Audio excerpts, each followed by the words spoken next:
Gérer les utilisateurs sur Linux. Salut, je suis Thierry de l'informatique sans complexe. Bienvenue dans cette nouvelle vidéo de notre série sur Linux, la star des systèmes d'exploitation open source. Cette semaine, nous allons voir comment gérer les utilisateurs d'un système Linux. C'est parti!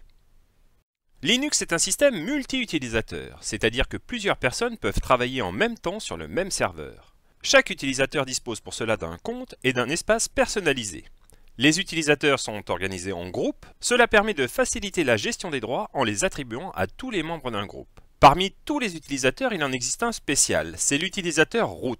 Seul l'utilisateur root a accès à la totalité du système. Dans cette vidéo, nous allons voir comment gérer les utilisateurs du système Linux en ligne de commande. Mais avant, n'oublie pas de t'abonner à la chaîne et d'activer les notifications pour ne rater aucune vidéo, et clique sur le pouce pour m'encourager.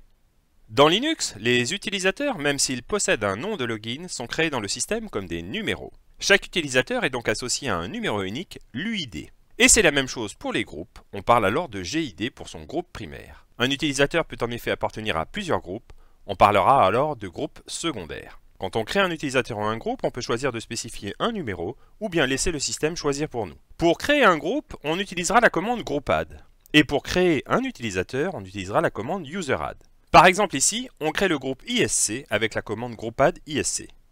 Et pour créer l'utilisateur build dont le groupe primaire est ISC, on utilise useradd-g ISC pour le groupe primaire, suivi de build, le nom de l'utilisateur.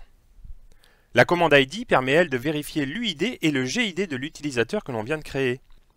Si on veut modifier un utilisateur pour changer son groupe primaire par exemple, on utilise la commande usermod.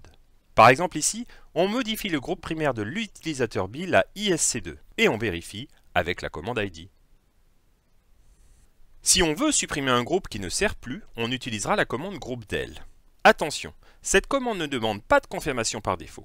Par exemple, si on veut modifier le groupe ISC2, on utilise groupdel ISC2. Les utilisateurs dont ISC2 est un groupe secondaire ne seront plus dans ce groupe.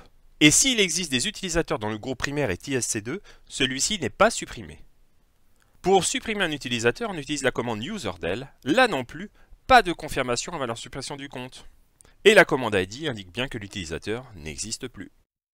Pour pouvoir se connecter au système, un utilisateur doit fournir un mot de passe. Pour modifier ce mot de passe, on utilise la commande passwd.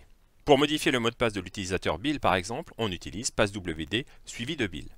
On doit alors fournir le mot de passe deux fois. Un utilisateur peut modifier lui-même son mot de passe en tapant uniquement passwd sans aucun argument. Chaque fichier ou répertoire du disque possède un utilisateur et un groupe propriétaire. En utilisant la commande ls avec l'option "-l", on peut les consulter. On peut alors modifier l'utilisateur ou le groupe propriétaire avec la commande chown. L'utilisateur propriétaire est donc maintenant ici build et le groupe propriétaire ISC. Chaque fichier ou répertoire possède également des droits. Il existe des droits R pour lecture, des droits W pour modifier ou effacer et des droits X pour pouvoir exécuter un fichier. La commande ls-l permet de connaître les droits d'un fichier. Il existe trois groupes de droits. Les droits de l'utilisateur propriétaire du fichier, les droits du groupe propriétaire et les droits de tout le reste du monde. Par exemple, un fichier avec que des R, W et des X sera lisible, modifiable et effaçable ou encore exécutable par tout le monde. Pour modifier les droits d'un fichier, on utilise la commande chmod. Par exemple, chmod u plus x donnera le droit d'exécution au propriétaire du fichier. Souvent, on utilisera une notation octale pour modifier les droits. Le R vaudra 4, le W 2 et le X 1. Donc, si on veut donner les droits de lecture et écriture au seul propriétaire par exemple, on fera R soit 4, plus W soit 2 égale 6 pour le user et 0 pour tous les autres. Et on écrira donc chmod 600 de notre fichier. Donc pour résumer, on crée un groupe avec la commande groupadd, on crée un utilisateur avec useradd, on peut le modifier avec usermod, et passwd nous permet de changer son mot de passe. Concernant les fichiers, chown permet de changer le propriétaire d'un fichier, et enfin chmod en définit les droits. Voilà, tu en sais un peu plus sur la gestion des utilisateurs et des droits sur Linux. N'hésite pas à partager tes connaissances et à poser tes questions dans les commentaires. A très vite pour une nouvelle vidéo sur une question informatique en moins de 3 minutes.